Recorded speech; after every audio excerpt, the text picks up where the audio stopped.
How's it going, gamers? Welcome back. This is going to be episode 1 in a series I'm going to be doing. I'm going to be reading through the player's handbook and giving you my opinions based on my viewpoints as a DM as well as a player. Episode 1 is going to be about alignment because that is what I feel is the most controversial, and I kind of want to get this episode out of the way. So, alignment. A typical creature in the world of Dungeons & Dragons has an alignment, which broadly describes its moral and personal attitudes. Broadly describes. Now, that means it can be in the ballpark, doesn't have to be like pinpoint accurate though. Best example, I'm just going to jump right in. Lawful good creatures can be counted on to do the right thing as expected by a society. So if your society expects you to uphold religious traditions and shun heretics, generally that's kind of what you were raised to do. That's what's expected of you. If you were raised in a society that prides on strength and being a valiant warrior, you probably are going to be some sort of a fighter and are going to follow either whoever has the biggest weapon or some sort of a tactical commander. You're not going to turn tail in battle. Usually. So that's lawful good. A very, very brief. Certainly less restricted than what it was in 3.5. In 3.5, if you were lawful good, it was almost archetypal. If it could be construed as bad, having slaves. You're an orc, I don't care what your backstory is. You're typically chaotic evil. I'm killing you. Kind of what it came down to if you were lawful good in 3.5. In 5e, it's got a lot more of a laissez-faire approach. I really like that. Neutral good. Neutral good folk, why it says folk I don't know, do the best they can to help others according to their needs. Now, it says their needs, but it doesn't specify whether or not it's there as far as whomever you're helping or there as in your needs. It's one of the things that matters when it comes to English grammar. So, when it regards to the person you are helping for their needs, is it obviously for their better good without hurting someone else? You know, do you help the farmer try and, snuff out the fox that's been eating his rabbits and chickens, even though the fox is just trying to feed her pups?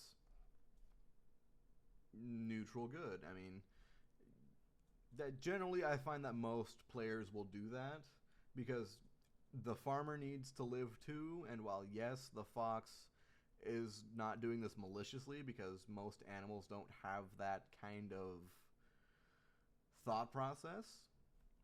It's just a matter of survival. I need to eat. My pups need to eat. That's a food source. I'm taking it. You'll generally help out the farmer because the farmer has a sense of morality. He could help out the fox, yes. That's not his job, though, because, well, it's a fox. Foxes usually don't like people. As far as neutral good from your own standpoint, if it fits your needs, you could take the pelt of the fox, take it to some sort of a tanner or some sort of a tailor, have it made into like a lining of a coat, some sort of a scarf, or kind of go with a coonskin cap, but with a fox. Daniel Boone kind of, D&D Boone, if you will. Bad pun is bad. I'm sorry. Then that's one thing. Neutral good is kind of, yes, I'll do the right thing so long as I don't see some sort of greater evil. Chaotic good. Creatures act as their conscience directs with little regard for what others expect. This is kind of like, well, I explain to my players as Robin Hood effect. Like, the Robin Hood effect. Essentially, the taxman comes in and collects the taxes from those who live in the town. Now, that's not inherently bad. He's just doing his job. Where the taxman messed up is that he was collecting far too much and was keeping far too much. That's where he becomes corrupt, and that's where Robin Hood had the issue. So he decided to rob the taxman of his ill-gotten gains. I would imagine kept some for himself. Everything that I found didn't really go into that, but eventually redistribute it back to those who had been overtaxed, if you will. That's more of a conscious thing. That's not, well, this is immediately wrong, because in a very gray area, it's not. You know, if you live here and you need the protection and assistance of the local lord, you're going to get taxed on it. That's just kind of how it is, especially back in a medieval Europe setting. As far as with little regard for what others expect, well, we expect you to obey these laws. You can expect me to wipe my ass after I take a shit. Doesn't mean I'm going to do it. Sorry about getting graphic about it. That's kind of what it comes down to. Although I recommend you do. So, moving on to lawful neutral. Individuals act in accordance with the law, tradition, or personal codes. This is certainly a more black and white approach than lawful good is. Let's say you're in a town in which theft is a high crime, and you could be hanged for it. Now, it doesn't matter whether or not you are stealing for personal gain, or even if it's something as small as a loaf of bread and a couple of apples to feed your kids. Theft is theft. And someone who is lawful neutral, at least me as a player and a DM standpoint, they don't really care about your reasonings. These are the laws. You know this. You broke them. You will pay the price. And in that situation, it's going to be your life. You could have gone out and hunted. You could have begged. There was no law against begging. You could have offered some sort of services. You could have helped out the baker in making and delivering the breads in exchange for some food. But no, you decided to steal. You were going to pay the price for that. Neutral. And this is kind of a true neutral thing, not, law chaos. This is neutral. Neutral is the alignment of those who prefer to steer clear of moral questions and don't take sides, doing what seems to be best at the time. So let's say you come upon a town and there's a riot between two factions. One is saying, let's say it's a group of elves and dwarves in a human settlement. The elves are saying that the dwarves are being treated far better than they are, they being the elves, because, well, maybe they are. Maybe the humans prefer dwarven ale over elvish wine. So they end up, giving the dwarves better deals, treating them a little better in society, and kind of ignoring the elves when it comes to trade season.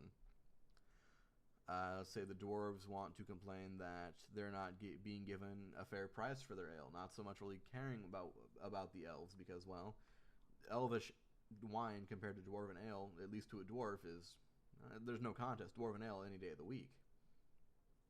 And let's say you come upon that argument.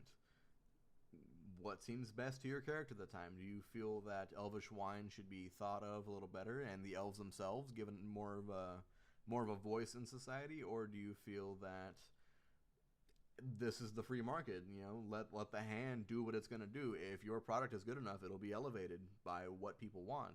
If not, you're going to fail. And that's just that just comes down to basic economics. Let the hand of the economy do what it's going to do. Chaotic neutral. Chaotic neutral creatures follow their whims, holding their personal freedom above all else. This alignment I have the biggest issue with when it comes to most of my players, because they usually use it as an excuse to, quote, do whatever I want because, well, I'm chaotic neutral. I can. That's not really how it works. If you want to do whatever you want on a pure whim, you want to walk into town, make like a 5 gold donation to a church, come back, rob it, and then burn down their orphanage, that is distinctly a chaotic evil thing, because you burn down an orphanage. But if you want to have the freedom of, I reject your imposed laws and kind of follow, not necessarily my own, but what I feel is right in my heart constantly, slaving, 9 times out of 10 going to be bad. Arguing over the free market, not really my concern. Little girl needs help because she's been kidnapped by orcs. Still technically not my concern, but you're going to hold a bit more of a vested interest in it, because usually there's a reward involved. That's chaotic neutral. If you just want to run around, stab dogs, and, steal people's things because, well, I mean, hey, I'm chaotic neutral. No, you are chaotic evil. That's the long and short of it. Moving on to lawful evil. Lawful evil creatures methodically take what they want within the limits of a code or tradition, loyalty, or orders. So, being lawful evil, I find probably one of the easiest things to do because usually you have your own moral code. Usually, if you're like a lawful evil rogue, you don't steal from your allies. Whenever I play a lawful evil character, I'll usually write out things that I won't do. Like, I will not violate these self tenets because, no, that's not who I am. That's not what I do. And it kind of stems from the old trope of, well, I mean, who's going to know? I will. I play lawful evil characters not quite like a loose cannon because you can expect me to do certain things. Might not always be the best thing. Like, we could go in to like the auction and barter for, let's say, the Baron's stolen ring, or you can wait till the auction's over, find out who bought it, and steal it back from them. That way, the auctioneer does his job fine. Then it doesn't interrupt with that, and then you just relieve whoever has stolen property and take that back to his rightful owner. That to me is lawful evil, and there's nothing wrong with that. Neutral evil. Neutral evil is the alignment for those who do whatever they can get away with without compassion or qualms. Doing whatever I want. Neutral evil. And I don't really have much to say on neutral evil, and I feel kind of bad about that. But think of Drow society. There are, quote, rules in place that boil down to, well, did you get caught? You don't get caught, there's no proof, which means there's no evidence, which means we can't bring charges against you. If you haven't read any of the Drizzt books, I definitely recommend them. R.A. is an excellent author. It's a very excellent run. Definitely read them. Especially Homeland. It's book one of Drizzt's life, like from a child. Definitely gives you a good view into Drow society. I feel that has shaped my own view of it.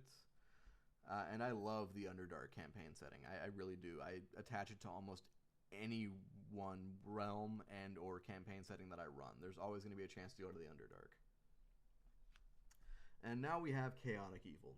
Chaotic evil creatures act with arbitrary violence, spurred by their greed, hatred, or bloodlust.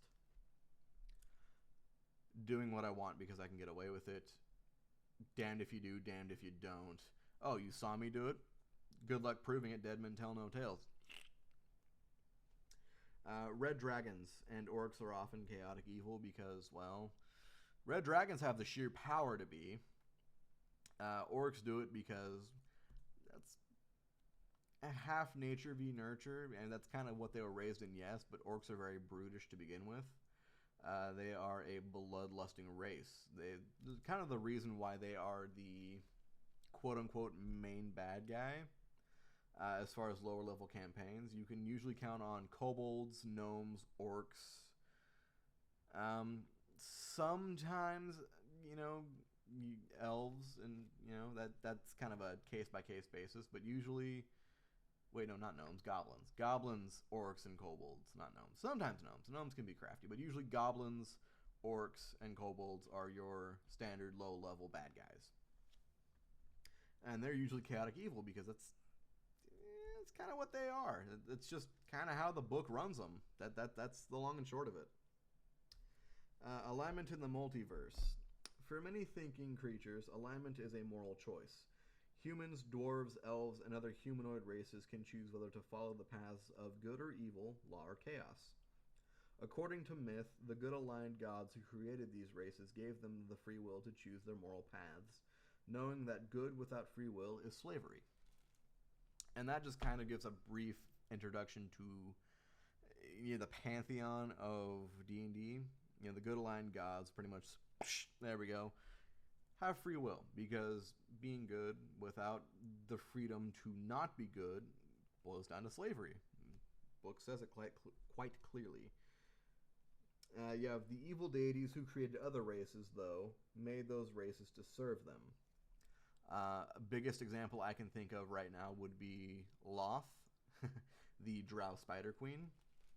The lore states, in a very condensed version, that she had created the Drow to serve her. And those who do not serve the Spider Queen are punished. and they are punished harshly, often either being executed by other matrons, becoming driders, which are half draw, half spider. It's one of the highest forms of punishment because there is intense suffering involved. Or Yoklals, the handmaidens of Loth, depending on how you want to pronounce it. Will pretty much just eat your soul in like one of the most brutal ways possible. They're not fun. Anyway, guys, before this video gets too long, I'm gonna cut it here. Thanks for watching. I hope I was able to explain how alignment works for you. If you have any questions, drop it in the comments, send me a message. And stay tuned for part 2, where I'm going to be going over the classes in order, alphabetical order. Going to be going through each of the features, then going on to feats, and from there we'll see what happens. Thanks for watching.